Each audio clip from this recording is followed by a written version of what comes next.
Hey guys, and welcome to another video of mine. In this video I will be reviewing the first Disney animated film Snow White and the Seven Dwarfs from 1937. Based on the fairy tale of the same name by the Brothers Grimm, this version mostly surprisingly keeps some of the elements of the original, though there are still big changes in it. So, what did they keep? They kept the evil queen wanting to kill Snow White so that she alone could be the fairest in the land. They kept the huntsman who was sent out to kill her but couldn't do it. They kept her running away into the forest and wound up at the Seven Dwarfs' cottage and taking her taking a bite from the poison apple that the evil queen gave her, and that's it for what they kept in. So, what did they change? And they added some stuff in there as well from the original fairy tale. They added Snow White meeting the prince in the first few minutes of the film, when in the original he didn't even show up till after she had died. So it gives it a more personal tale than what happened in the original. They changed the evil queen's orders of the huntsman from killing and bring back her lung and heart so she can eat them, to just killing her and bring back her heart as proof, and instead of a deer's heart, the huntsman brought back was a pig's heart, I guess to keep away from the cannibalism of her suggestion, which is kind of dark for even for that.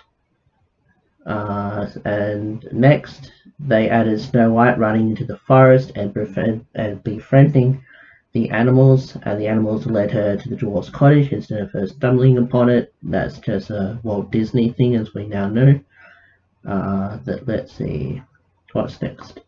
They added her cleaning and cooking along with the animals to surprise the dwarfs, hoping they'll let her stay.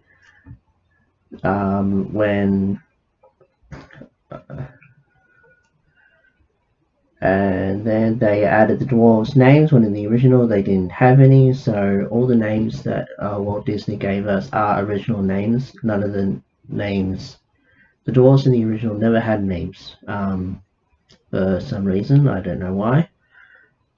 They changed the dwarves thinking that Snow White was a burglar to her being a witch or goblin. That's just like a minor thing.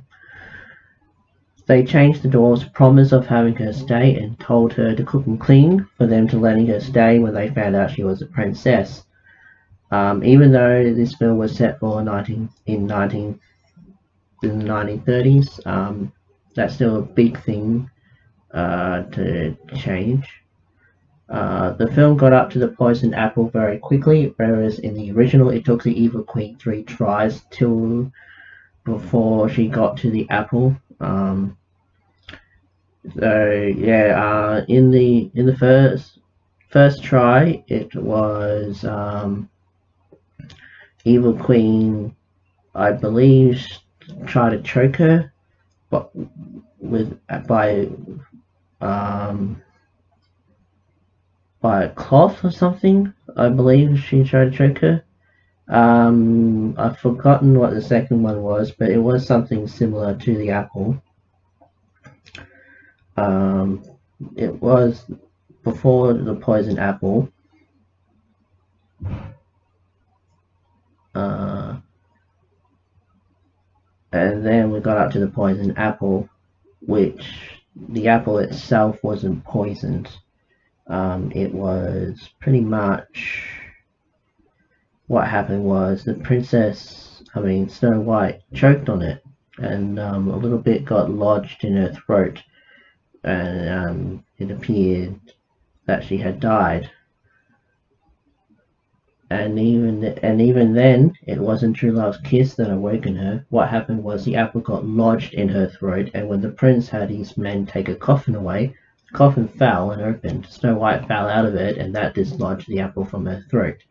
So in the original fairy tale, the apple, there was no true love's kiss at all. They changed the Evil Queen's death from the prince ordering her to dance to death with red-hot iron-clad shoes to have the dwarves chase her and she fell off a cliff to her death, which I preferred the Walt Disney version of that. So we get up to the cast. Adriana Castellotti played Snow White as the first woman to voice Snow White. I think she did a fine good job and has a good singing voice. Lucille Laverne played the Evil Queen. Okay, now Lucille played the Evil Queen fantastically well. She can voice the Evil Queen very softly, but when the Evil Queen demands attention, she brings it all out. Especially when the Evil Queen turns the old hag, she has a good voice range, and boy, can she do the evil laugh quite well. Harry Stockwell played the Prince. With a character who barely got any screen time, I'd say the Prince had 4 minutes of screen time in total. It felt like Harry got the short end on this one, but they gave the Prince 2 singing numbers, one at the start of the film and the other one at the end of the film, and Harry Stockwell had a good strong singing voice. Though his voice acting could have gotten a bit more work in, although with the Prince only showing up at the start and end of the film with maybe 4 minutes total, I wouldn't bother with it as well. Next up we have Roy Atwell played the dwarf Doc. My third favourite dwarf. I think Roy did a great job at voicing Doc. I'm sure there must have been some outtake somewhere of him stuffing up his lines for real when he's meant to be mixing his words. Pinto Colvig played both Grumpy and Sleepy. Grumpy is my second favourite dwarf, and I like how Pinto played him. Sleepy doesn't have much talking, but I suppose it's because Pinto's energy was more focused on Grumpy. Otis Harlan played Happy. Happy is not one of my favourite dwarves, and he doesn't get much lines, but I think Otis did a good job with him when Happy does speak. Scotty Matraw played Bashful. Scotty did a good job playing Bashful. His shyness in his voice really shows. Bashful is one of the dwarves that gets more screen time than some of the others. Billy Gilbert plays Sneezy, one of the dwarves that gets more screen time, even if it's meant for comedic effect more than anything, but Billy did a good job with Sneezy and he's pretending to sneeze.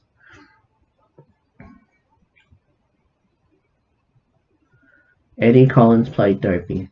Now, Dopey is my favourite dwarf, who I believe was inspired by the Silent Mark's brother Harpo. You can really see a lot of inspiration from that. If you don't know who that particular Mark's brother is, you should definitely look him up. Dopey doesn't talk about Eddie, provided his voice. Dopey doesn't talk, but Eddie provided his voice for vocal effects and live-action reference. I love watching Dopey trying to be sneaky. When I was watching the Snow White film, Dopey is definitely one of my favourite dwarves, just because of how he acts and all that stuff. I love it. Moriarty also played the Magic Mirror. While I believe that Harry Stockwell got the short end of the stick for screen time for voicing the Prince, I think Moriarty got the second worst screen time. Only appearing 3 times and is to repeat the same lines, Moriarty did a good job to what he was given. He gave the mirror a wispy and mystery voice, like just when he's speaking, you give a sense of a mysterious past for the slave of the Magic Mirror. Stuart Buckingham, or I don't know how to pronounce that one, played the Huntsman. I felt Stuart's performance the same as Harry Stockwell's. I felt like he wasn't trying. Even when he begged Snow White to forgive him, I heard only a slight tremor in his voice, but he was okay. Yeah. The Huntsman didn't do it for me at all. So, in my opinion, I found Snow White and the Seven Dwarfs to be okay. I had more fun with watching the dwarves muck around than following Snow White's journey. I do miss the hand-drawn style of the old animation, though the animation of Snow White and the Prince seemed more stiff than it did when it came to the Evil Queen, the animals, and even the dwarfs. The background shots were well done, and as Walt Disney's first attempt at animation feature, it's not a bad film. So yeah, and that's it for my review, and I'll see you guys for the next one, which might be Pocahontas. So until then, I'll catch you later.